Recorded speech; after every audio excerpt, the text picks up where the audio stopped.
Hello, awesome chemistry students. Today we are going to be continuing our unit on electrons and energy, and we are going to start off by talking about quantum numbers. Basically, these are just the numbers that we assign to each element on the periodic table or each element's electron so that we can figure out where those electrons are. So to make your life easier, you will need your periodic table in front of you. I will be coloring and adding notes to my periodic table throughout this whole video, so you might want to do the same. I actually might require you to do the same. Make sure that you check the instructions on Google Classroom so you know whether or not I did that. And please just follow along on your periodic table. You might even need a second periodic table. I don't know how messy your current one is, but we're going to add a lot of information to it, so let's just jump right in.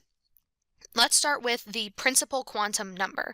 So the principal quantum number, we give it the symbol lowercase n, which you guys have seen before. We know that lowercase n signifies the main energy levels around the nucleus. So when we were talking Bohr models, we had n equals 1, n equals 2, n equals 3, yada yada.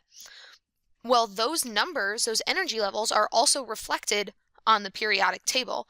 The first energy level is the first row. So this is n equals 1. These are called periods. The rows across the periodic table are called periods. So this is n equals 1, this is n equals 2, n equals 3, n equals 4, n equals 5, n equals 6, and n equals 7. So there are 7 periods. You might be like, well, what the heck's happening down here? Well, these actually go right here. So if you look at your periodic table, you'll see that there is arrows pointing down towards that bottom chunk of the periodic table. The reason we sort of cut it out and paste it below the periodic table is because then the periodic table can fit on like one regular sized piece of paper. If we actually had the whole periodic table, it'd be very, very long and just inconvenient. So instead we took out that bottom section and pasted it beneath the table. So we've got those 7 principal quantum numbers. Those are the periods or the rows on the periodic table. There's also something called energy sublevels. So this is like one quantum number down from the principal energy level. We know that these are already labeled. This is the first energy level, second, third, fourth, fifth, sixth, seventh. Okay, but within those energy levels, there are sublevels where the electrons exist. So if you're picturing a Bohr model, or really more the quantum mechanical model, within each energy level, there are specific places where the electrons are. So the S sublevel is this block on the left-hand side, the 2 columns, the first column and the second column. We say that helium all the way over here is actually sort of part of the S sublevel. So helium needs to be considered part of the S sublevel. So I highly recommend outlining that on your periodic table, maybe lightly shading it in so that you can still see what elements are where and still read your periodic table. Definitely do something to outline this as the S sublevel. So S sublevel on the left-hand side. The P sublevel is over here on the right-hand side. So if you notice, it starts right here with boron right here, and it goes all the way down. Your periodic table doesn't have all of the elements down here. I think it's missing 117 and 118, but you should still draw your p orbital or your p sublevel all the way down to that point, because there is a 117th and 118th element. So that's the P sublevel. In the middle, that big chunk is the D sublevel. That whole big chunk in the middle, in between the S sublevel and the P sublevel, this is the D. So we've got the SP and D sublevels, which I bet you can guess where the F sublevel is. It is those 2 rows at the bottom underneath the main body of the periodic table. So these are our 4 sublevels. So make sure those are outlined or something on your periodic table so that you have that information there. So I mentioned the quantum mechanical model, the electron cloud. Basically right here we have this, we have the nucleus right here in the center, and that's where our protons and neutrons are. And the electrons we know are in probability clouds around the nucleus. Well, they're in electron clouds, and we sort of show the probability of where those electrons might be, and that's what the quantum mechanical model is. But specifically, we're actually going to call these orbitals. So we've got the energy levels, that's the like big quantum number, that's an N. Then we've got the sublevels, which we just learned about. Those are SP, D, and F. And now we've got orbitals. So the orbitals are the shape that electrons make when they move within each sublevel. So here's a picture. This is an S sublevel. This is an S orbital within the S sublevel. Every S orbital within the S sublevel is just a circle like this. The p orbitals, so remember, these are the shapes that the electrons make when they move. We know that the electrons are constantly moving, and using very crazy calculus and physics, we were able to figure out the sort of probability area of where those electrons were and sort of where they moved within that atom. So the p orbitals looks like those two sort of dumbbell shapes around the nucleus.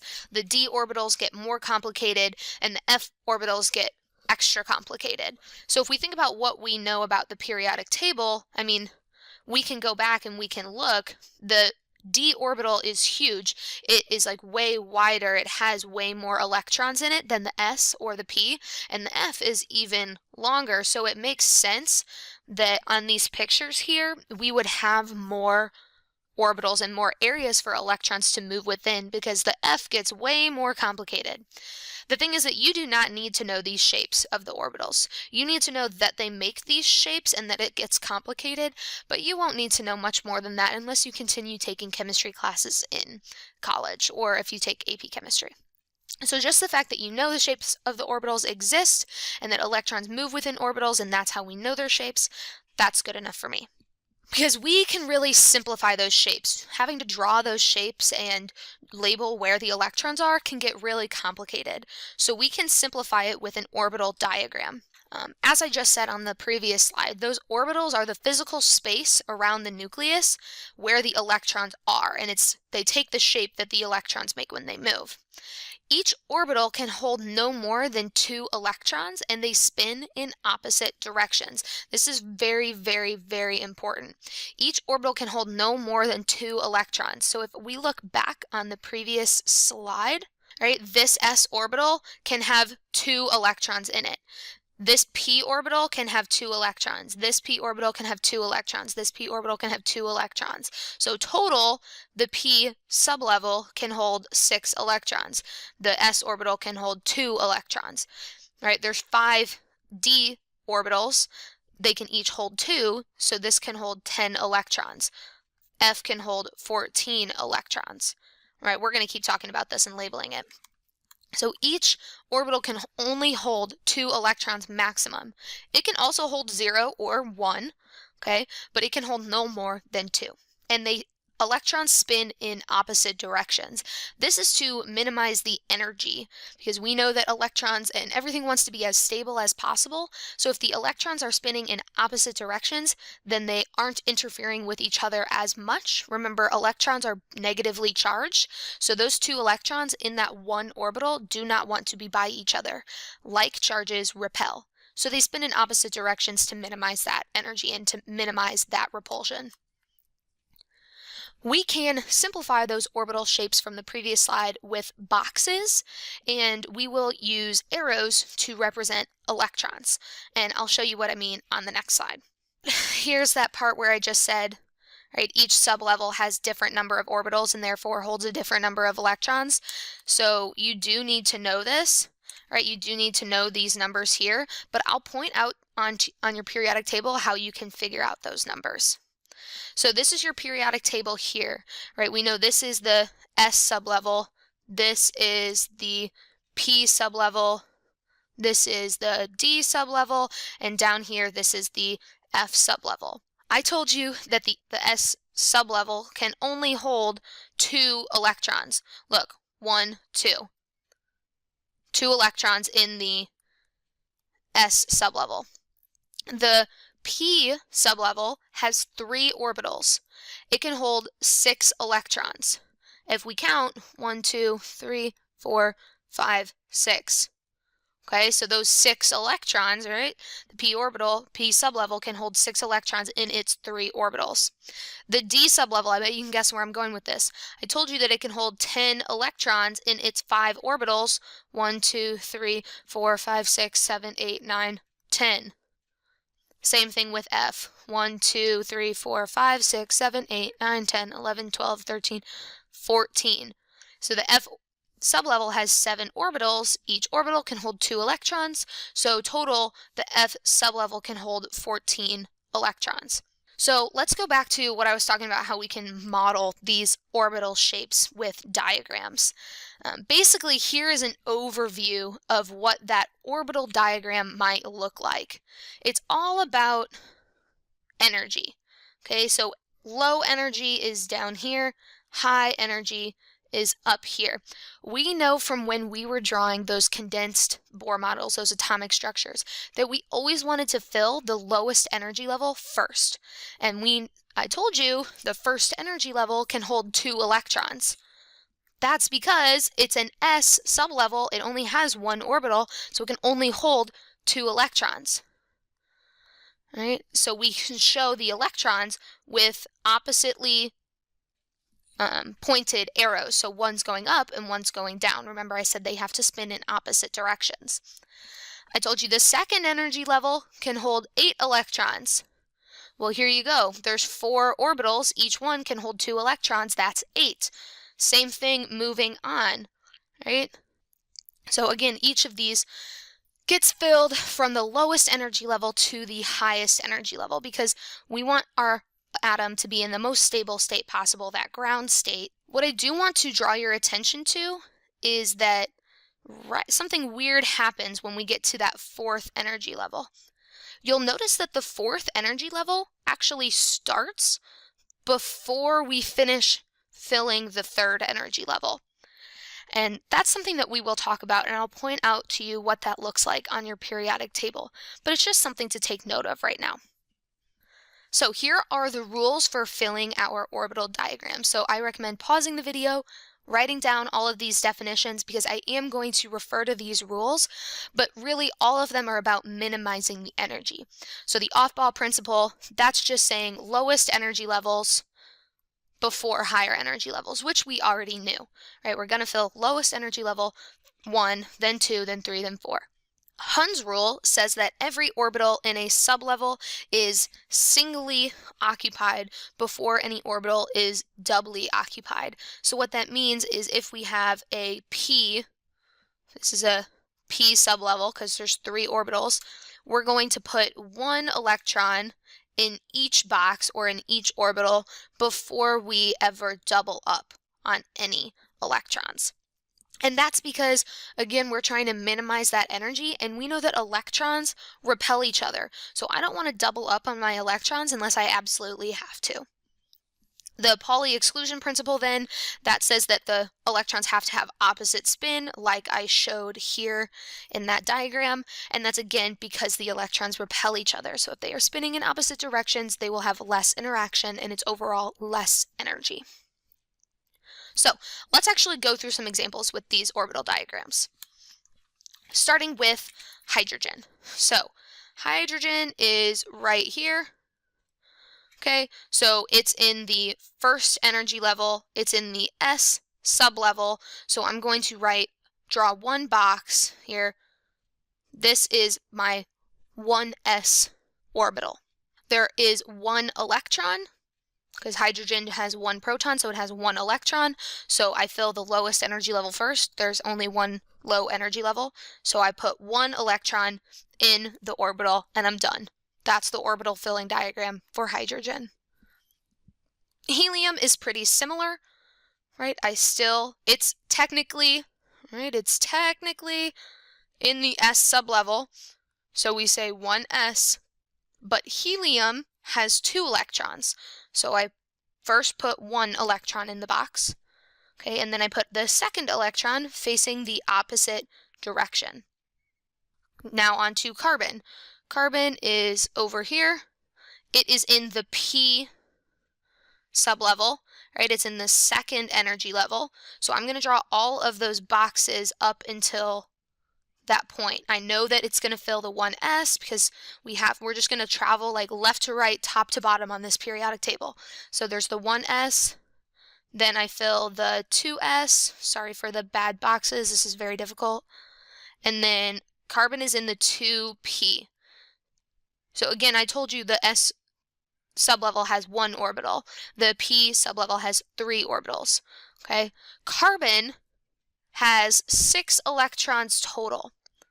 Okay, so I'm just going to fill up these boxes following the 3 rules on the previous slide. Right? So the off-ball principle says that you have to fill lowest energy levels to highest. So the first thing I'm going to do is fill the first energy level.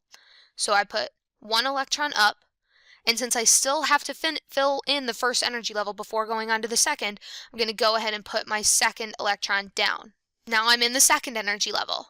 Okay, so 1 goes up, but I have to fill this orbital before I can move on to the next sublevel, right? Because this is the S sublevel, this is the P sublevel. I have to fill the sublevel before I can move on. So that's the third electron, and the fourth goes in the opposite direction. So I still have 2 more electrons that I need to place. Now I'm going to the 2p orbital, or sublevel, and I have 1 electron in the first orbital. Hund's rule, though, said that I can't fill the second electron in this box. I have to fill each orbital singly, meaning with 1 electron, before I can double up. So my 6th and final electron will go in the second orbital of the 2p sublevel. And this is the orbital filling diagram for carbon. Oxygen is right next to carbon, so hopefully you're sort of getting the hang of this thing. We're going to draw in the orbitals. There's the 1s, the 2s. Oxygen is also in the 2p, so it's going to look pretty similar. There's my 2p sublevel, except for this time I have 8 electrons. So again, I'm filling up bottom to top, or low energy to high energy. The first 2 electrons have to go in the first energy level, so that's 2. Second energy level, I have to fill the S sublevel before I can fill the P sublevel. So that's 3, 4, and I still have 4 electrons left. So according to Hund's rule, each orbital gets 1 before we double up anywhere. So that's 1, 2, 3. I have 1 more left, and it's going to go back in that first orbital facing the opposite direction because of the Pauli exclusion principle. So this is the orbital filling diagram for oxygen. Now, before I jump into explaining copper, I need to explain to you what the heck was happening here. Okay? If you look at your periodic table, like I said, that 4th energy level is actually lower energy than the 3D sublevel. So we need to talk about what that looks like on your periodic table. So here's what you should have on your periodic table for sure. You should have those principal quantum numbers labeled, those energy levels right here labeled, and you should have your sublevels labeled as well. So now when I talk about that 4th energy level being slightly higher energy level than the 3D sublevel, this is where I'm talking about right here. So if you notice, this is the 3S, this is the 3P, but then the 3D doesn't come into play. Look, this is all empty space right here. Okay, so I go down to the 4S, which is right here, and then I hit this wall. So this section right here is actually, we know it's the D sublevel, but specifically it is the 3D sublevel. So it's like the 3rd energy level continues right here. But the 4S sublevel is lower energy. So when we write those orbital filling diagrams, that 4th energy level is starts below the 3D sublevel. So it goes 4S, and then 3D, and then continues on to 4P6, because this is still the 4th energy level on this side. So this is the 4P over here, and this is the 4S over here. So it's that 3D that goes in the middle. So then underneath the 3D, this is the 4D.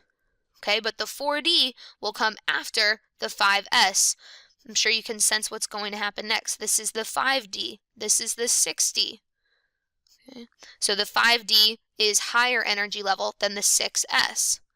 The 6d is lower or is higher energy than the 7s. Right? It gets even more complicated when we start to consider the f orbital. You see, I drew those arrows in there showing you where the f orbital started, right here and right here. That's where we jump down to the f sublevel. But if you look here, you'll see the 5th energy level starts here. That's the 5th energy level. But the 4th energy level, right, does contain a 4f. But that 4f doesn't come until after the 6s. So if we look here, we've got the 6s, and then it jumps down. This would be the 4f. We would complete the whole 4f, and then we're back up here for the 5d, and then the 6p. Then same thing would happen in the 7th energy level. We have 7s, then it jumps down to the 5f, then it goes back up to the 6d, and then the 7p. Again, this can all be seen right here on this like master orbital filling diagram. So if you have any questions about what order those electron orbitals go in or those sublevels go in, you should refer back to this slide because it tells you exactly. After the 4s comes 3d, then 4p, right? Then 5s, 4d, 5p. Then 6s, 4f, 5d, 6p, 7s, etc., etc. Okay, so I know it seems complicated to follow on your periodic table, but if you have that labeled, you should be okay. So let's go back to those examples that we were working on. I want to look at copper. And the reason we needed to talk about that before we got to copper is that copper is in the D sublevel. So things are going to start to get a little weird. Copper is in the it's in the 4th row. I'm not going to say it's in the 4th energy level necessarily because it's complicated, right? But we know that we're going to have a 1s orbital. We know that I'm going to have a 2s orbital. I'm also going to have a 2p orbital or sublevel. Then I'll have a 3s. I'll have a 3p. Right? I'm just going in order on the periodic table. I filled in the 2s and the 2p. Then I filled in the 3s and the 3p. Now I'm in 4. There's a 4s sublevel with 1 orbital. Now I'm in, remember, this jumps down. This is the 3d. So I'm going to have a maximum of 10 electrons, which means I have 5 total orbitals in the d sublevel. Now I just fill in the electrons. Copper has 29 electrons, and I fill from lowest to top, lowest to highest. So 1, 19, 20. I have 9 left. Remember, I'm filling one at a time before I double up. So 21, 22, 23, 24, 25, 26, 27, 28, 29. And so this should show that I have 1 empty spot left in that 3D sublevel, which makes sense because if I look at where copper is, there's 1 more element before I fill up that 3D sublevel. So that's electron orbital diagrams. I understand that it is complicated. Please rewatch the video and please shoot me emails, join office hours, etc. when you get stuck. There will be a part 2 to this video immediately following where we will go over more examples and sort of more condensed versions of the orbital filling diagrams.